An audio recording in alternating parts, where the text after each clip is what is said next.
कौन मस्तानी করছে साला टीएमसी में तेरा हाथ बीजेपी में तेरा हाथ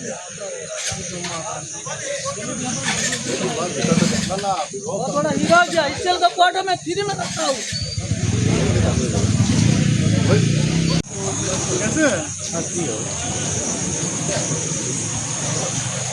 जाओ जहाँ का जा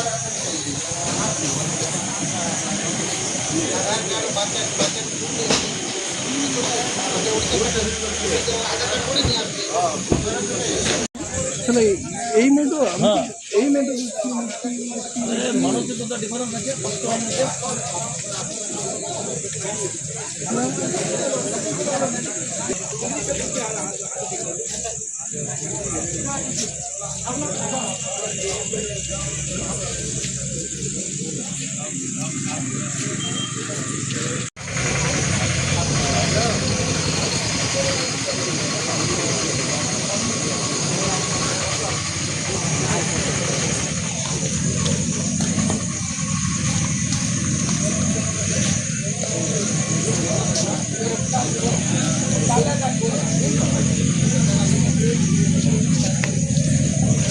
তো মেয়েটা ওইখানে গিয়েছিল জিজ্ঞেস করতে ওর নাতিনি আছে কি না আছে, ঠিক আছে। তো ও বললো নাই, ঠিক আছে, বললো নাই। তারপরে ওকে ভিতরে ঢুকালে, তো ওখানে পর্দা লাগা আছে রুমটাতে, পর্দাতে যদি লাগা থাকলেও পর্দাটা হাঁটাই পরে দরজাটা বন্ধ করে দিল। বন্ধ করলার পরে আমি ওইখানে দিকে গেলুম ওর ঘরে, ওর বাবাকে বললুম যে এমনি এমনি ব্যাপার, তো মেয়েটা ওইখানে আছে, বাড়ি বন্ধ আছে। তো যখন এলো ওইখানে, তো ও ডাকছে, আমি ওর পিছনে ছিলাম ওর বাবার মেয়েটার। তো আমি ওকে বললুম কি তুই ডাক, তুই ডাকলে তো খুললে না। যখন খুললার পরে ও বলছে যে এখানে নাই তোর মেয়ে, ঠিক আছে। তারপর ওইখানে থেকে একটু আমরা বাইরে বেরিয়েছি, তারপর থেকে ওকে ওখানে থেকে বার করলো। তোমার নাম কি?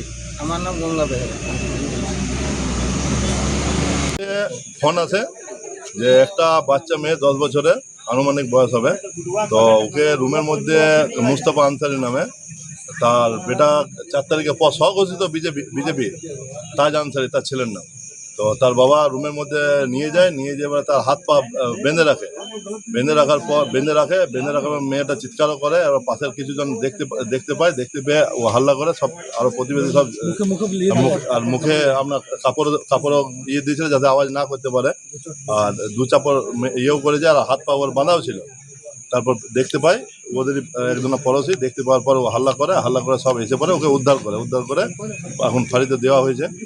আপনারা কি জন্য এসেছেন, কি চাইছেন? আমরা চাইছি যে এটা হয়েছে এটা তো মেনে নেওয়া যাবে না, আর যেটা আইন অনুযায়ী যেটা ব্যবস্থা নেওয়া হবে পুলিশকে আমরা সেটাও বললাম। যেটা আইনে যে ধারা আছে, বাচ্চা মেয়ে যে ধারা লাগবে সে ধারার ওর ব্যবস্থা দেওয়া করা হোক, আইন অনুযায়ী ব্যবস্থা করা হোক। যার নামে অভিযোগ সে বিজেপি নেতারই কোনো বাবা বলা হচ্ছে। স্বঘোষিত বিজেপি 4 তারিখের পর তারা তৃণমূলের ক্যাডার ছিল এক টাইমে, তারা বিজেপির 4 তারিখের পর গেরুয়ার ইয়ে পরে বিজেপি নিজেরাই স্বঘোষিত বিজেপি নিজেরাই বলে বিজেপি, তারই বাবা মুস্তাফা আনসারি। আপনার নাম পরিচয়? আমার নাম গৌরাঙ্গ গোড়াই, বিজেপি কর্মী। যে ঘটনাটা গৌরাঙ্গ বললো, ঠিক আছে, এই ঘটনাটা এটা আমাদের রাজনীতির সঙ্গে কোনো সম্পর্ক নাই। স্বঘোষিত হোক পুরনো হোক, জাতি ধর্ম নিয়ে আমরা সবাই চাই তো অপরাধী যেই হোক তার দৃষ্টান্তমূলক সাজা চাই। এই ধরনের ঘটনা, এই বিকৃত মানসিকতা যেন আর কারো যে কোনো ক্ষতি না করতে পারে।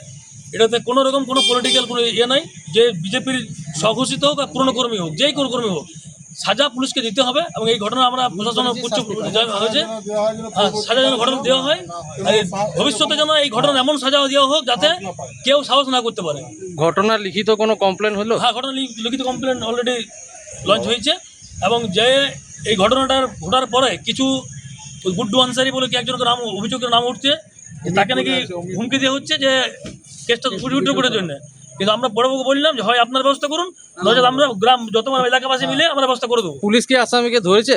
অবশ্যই পুলিশ ধরেছে। পুলিশ বড়বাবু যথেষ্ট আমাদেরকে আশ্বাসন দিয়েছেন, আমাদেরকে এমএলএ সাহেবের সঙ্গে কথাবার্তা হয়েছে এবং এই ঘটনাটা অগ্নিমিত্র পাল দিদির কাছে পর্যন্ত চলে গেছেন, ঠিক আছে। আমাদের জেলা নেতৃত্ব জিনিসটা জানানো হয়েছে, সকলে আশ্বাস দিয়েছে এটার দৃষ্টান্তমূলক সাজা। আপনার নাম পরিচয়? আমার নাম বিবর্তন ভট্টাচার্য, আমি জামুরিয়া মন্ডল 2 এর সেক্রেটারি বিজেপি।